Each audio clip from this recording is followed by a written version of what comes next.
It seems our potential son-in-law became a believer to win our daughter. How should we respond? Well, you cannot do that. You cannot become a believer to win your daughter, because that is a self-contradiction. But I understand what they're saying. It looks that way. You become a believer because you see it's true and you love it and it's beautiful and you embrace it. If he's doing it for the daughter, he's an idolater and he's not a believer. But it looks like he made a profession of faith because she said, I'm not going to marry an unbeliever, and so now I'm a believer, so let's go to the altar. That happens not infrequently. How should she and the parents respond? This woman, here's the danger. Love is blind, they say.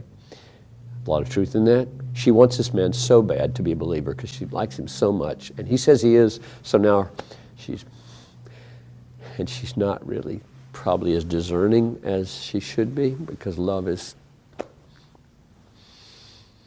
not helping her be discerning. And her parents see it another way. And so I would say they should gently, carefully, it's so difficult, because if they put their foot down too hard here and they get married, you got a relational issue that lasts for decades with the son who felt they never wanted him.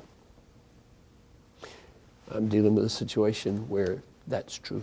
30 years on, the in-laws are still the enemy because mainly they didn't ever want this to happen.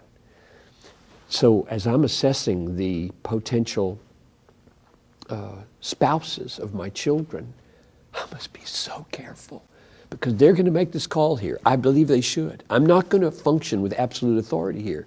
My conception is that as they reach adulthood, I'm backing away. I'm praying earnestly. I've taught them they've got to make this call. And I think they're going to make a bad mistake.